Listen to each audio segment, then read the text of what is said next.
Your shabby clothes got an upgrade to high-end style thanks to the splash of fine wine, isn't that nice? The one who spilled a glass of wine on me and had the nerve to say that was, of all people, the mother of the man I'm about to marry. She's got another thing coming if she thinks this rudeness will be tolerated. Wipe that smug look off your face. My name is Patricia. I'm a 25-year-old single office worker at a mid-sized company. I find my job enjoyable and fulfilling, and my relationships with my coworkers are good.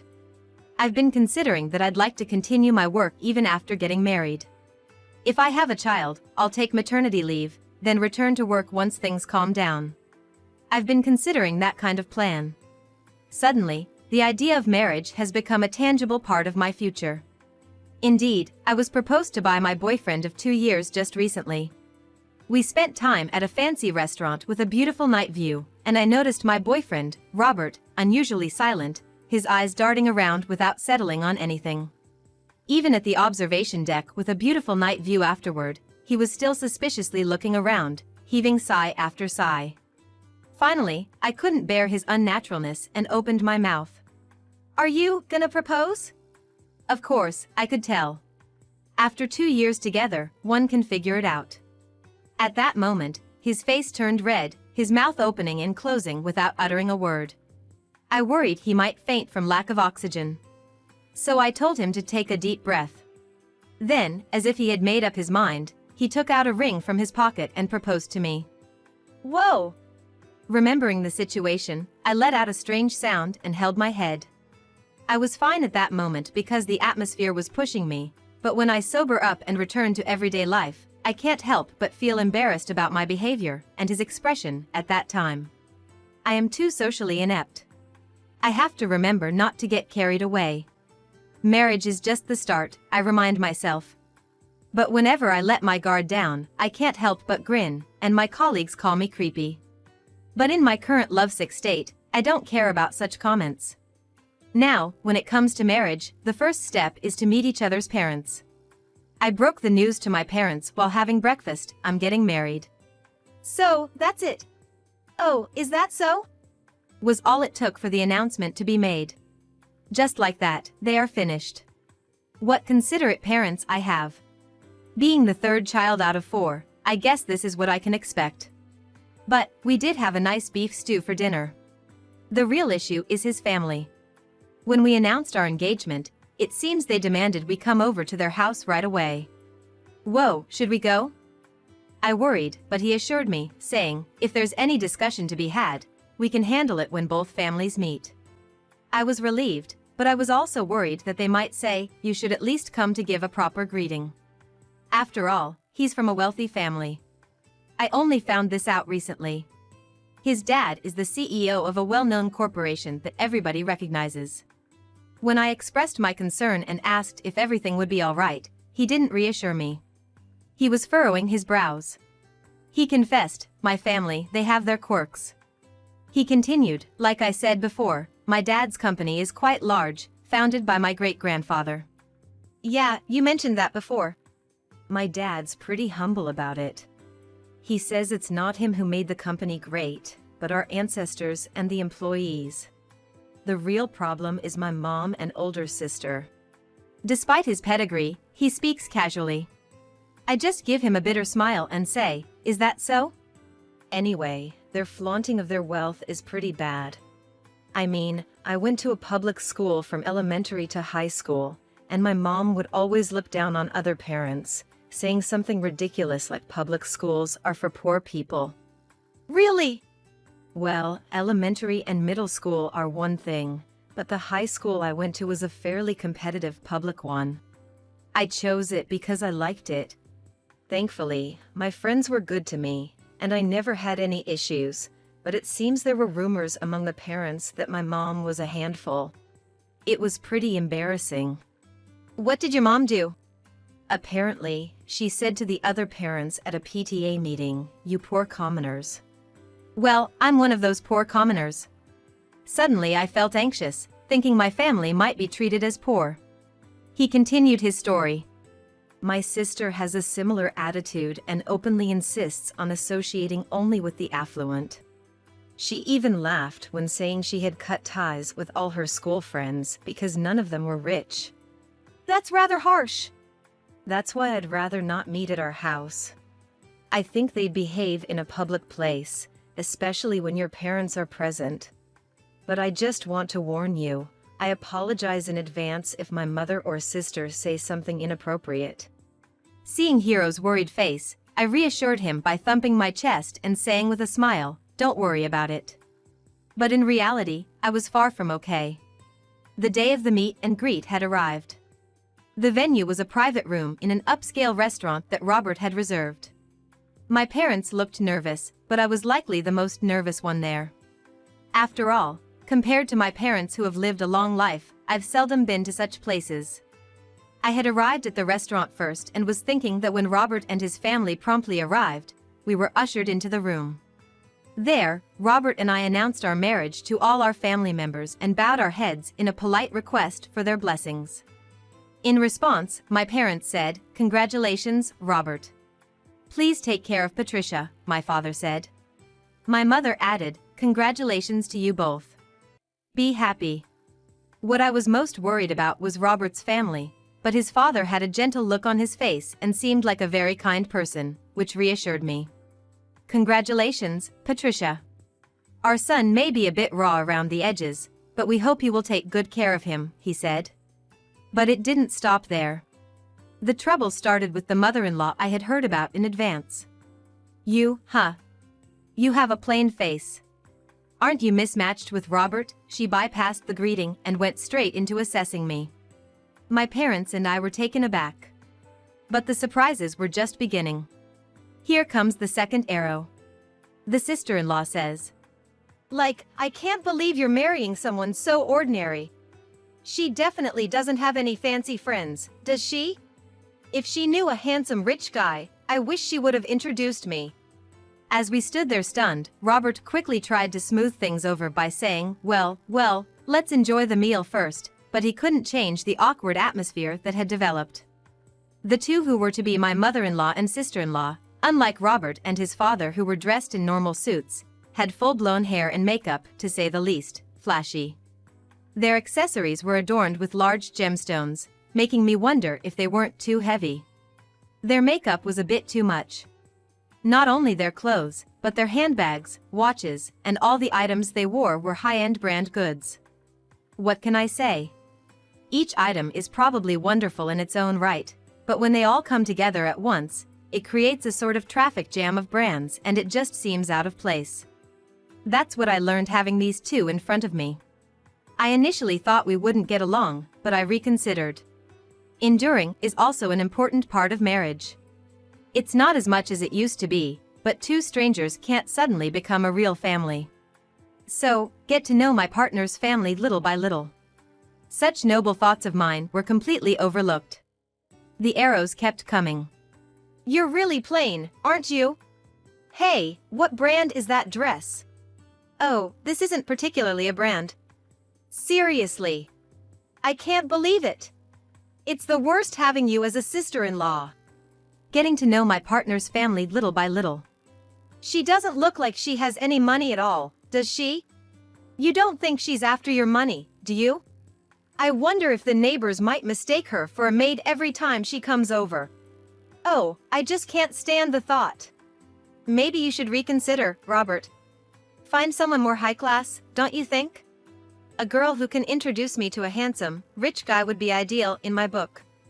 "That's right, just like what your sister said. Look at that face. She looks just like some poor folk. This is just hopeless." This was like a battlefield, with arrows of insults flying everywhere. There was no way I could negotiate peace in this situation. Out of the corner of my eye, I could see the faces of our parents slowly turning sour. I could see my father's eyebrows furrowing. Robert's face was even redder than when he proposed. He must be really pissed off. But he was trying his best not to ruin the mood with his anger. Even more so than his flushed face, it was the two people in front of me whose faces were beet red. I thought we were just having some sushi and wine, but his mother and sister had nearly finished all of the expensive wine. And they were even asking for more. They were clearly drunk. I've never heard of that company. An office worker at a place like that? That's hilarious. I wish someone would take an hour to explain to me what's so funny about it. According to Robert, his sister's current social status was housework trainee. An endangered species indeed. But why could she insult me, who's actually working? His mother was just as outrageous as always. How much is your salary? I hope it's not less than $10,000. If your annual income is $10,000, that would be so funny. For your information, my husband's monthly income is, oh, I won't say. I wouldn't want you to have a heart attack from the shock. I could feel my blood boil as Robert tried desperately to stop his mother and sister, but they were too drunk to stop. And then, the drunken high-class mother and sister reached their limit and exploded. I've had enough. I don't need a sister like this. Call off the marriage, his sister exclaimed, holding her nearly full wine glass. His mother also raised her wine glass. You really look like some kind of poor person. This is unthinkable, simply unthinkable. I can't let my precious son marry someone like this. So, we're not allowing this marriage, she shouted. Just after I let out a surprised, eh? It was all I could manage before I heard a splashing sound. Something was dripping from my hair. Eh? It was wine. They had thrown their wine in my face. The room fell silent, except for the smell of wine spreading through the air. After a moment of silence, well, Patricia, at least your cheap clothes now look high-end after being drenched in our fine wine. You should be happy. Really now? Wasting such high-quality wine on a woman who's clearly after our son for his money. What a waste. The room was filled with their laughter. What the hell are you doing, Mom, sis? Robert, his face red with anger, slammed the table. But the two of them just kept on drinking their wine, looking unrepentant. How could you two be so rude? Apologize. His father, his face pale with anger, tried to intervene. But they just ignored him. That's when it happened. My mother, who had been silently wiping me clean, yelled, "Stop this nonsense. Apologize to my daughter." The atmosphere in the room suddenly grew heavy. After an uncomfortable silence, my father put his hand on my shoulder and said, "Let's go home, Patricia. Discuss the future with Robert later." Okay. There's no way I could stay here any longer anyway. Looking at the wine stain spreading across the floor, I was on the verge of tears, contemplating the need for compensation. Patricia, I'm sorry. I really am. My stupid mother and sister. Robert was quick to apologize, but another voice interrupted him. Get out, get out. You poor folks should just leave. It was his sister. Upon hearing her, my father, who had been holding my hand, stopped in his tracks. Then he slowly turned around. His glaring gaze startled her and she made a worried face. My father had an overwhelming presence. What's your problem, you poor people? But his sister glared back defiantly. To her, my father smirked and said, Well, consider this either a warning or advice. You probably won't believe me, but I'll say it anyway. Huh? Do you realize how much the world must hate you? What? What are you talking about? There's a bunch of nasty spirits gathering around you. I can't tell if they're ghosts or thoughts, but they're all shrouded in something very dark. What? You're talking nonsense. You really think I'd believe such nonsense? I'm not asking you to believe me. You'll probably feel more convinced when something strange happens. That's all. What, something strange? To the flustered sister, my father continued his words. I don't know if it's going to be an illness or some misfortune. But you'll see the results soon enough. Thanks to this ability of mine, I've saved many people. I've seen a lot who came crying to me because they didn't listen to my advice. I wonder how it'll turn out for you. If it had been just his words, his sister and mother probably wouldn't have believed him. They would have laughed it off. But the seriousness in my father's eyes. His heavy tone didn't allow for that. They turned pale. This is a joke, right? It's as true as the wine you've spilled. I have no reason to advise you who treated my daughter terribly, but but I can't bear to see the family of a man who may become my son-in-law fall into misfortune." Pushed by that intensity, his mother and sister began to tremble. Behind the two, my father pointed and said, "The woman with the perm and the brunette over there. You'd better apologize if you remember them." "Ah! How do you know about them?" As his mother and sister screamed in terror, we left the scene. The day after that crazy meeting, Robert came rushing to our house. He apologized and promised to cut ties with his mother and sister. This raised Robert's stock in our house. Then, a few days later, his mother and sister showed up at our house asking for forgiveness. "We're very sorry." Of course, I was surprised to find two people asking for forgiveness on my doorstep when I got home from work. The two of them, his mother and sister, begging in front of my perplexed mother. My father, standing to the side with a stern look on his face and arms crossed. "What's going on?" Then my mother-in-law suddenly yells in front of me. "I got seriously sick just as you said. I felt a bit off, so I got tested and was shocked.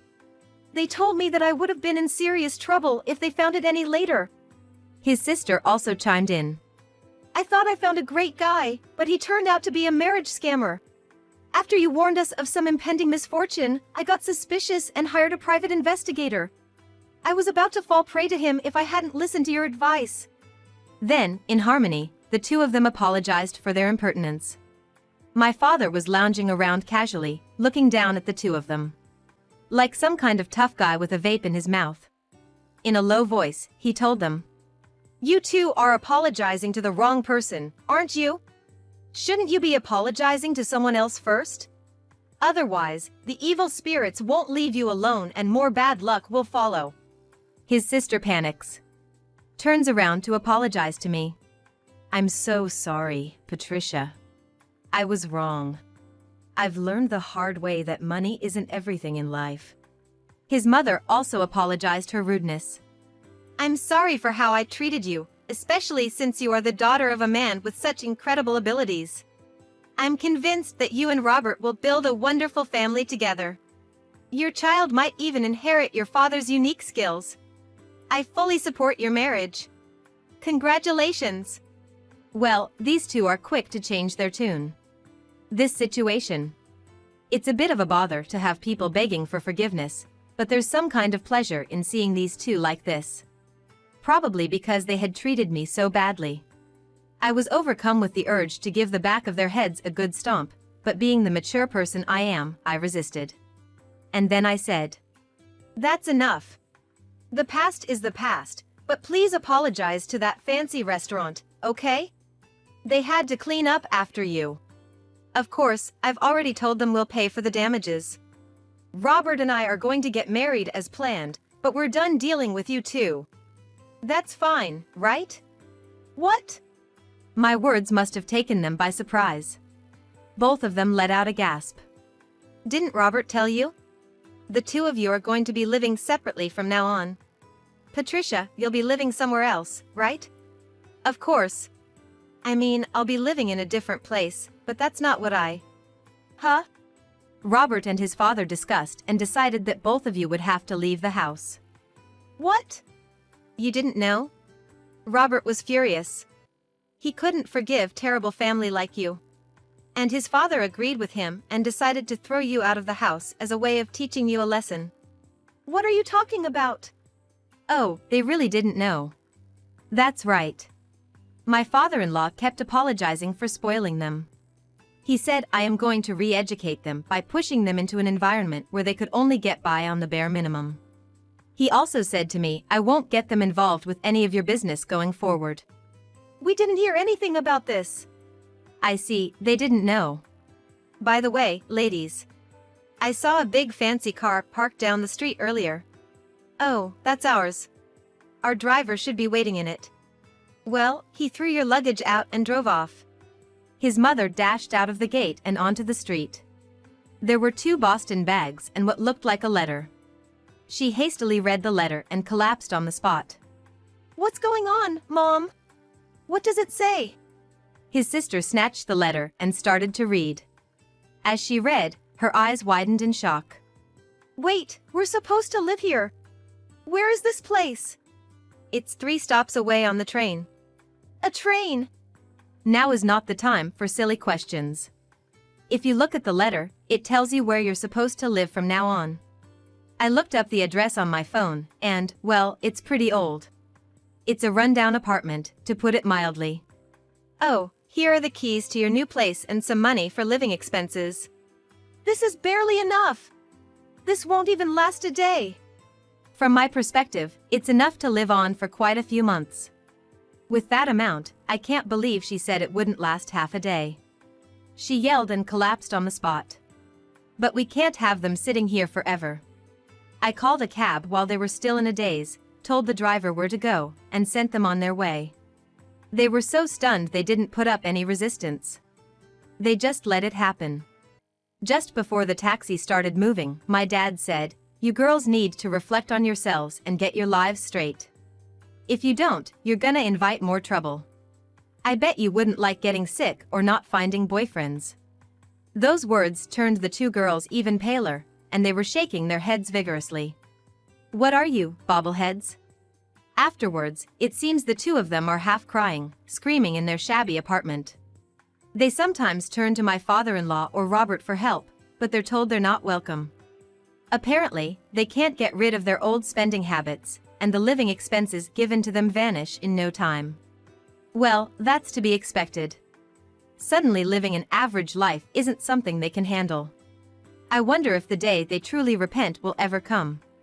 His sister should get a job, she's still young. Don't look down on your part-time colleagues as commoners. As for me, I successfully registered my marriage with him.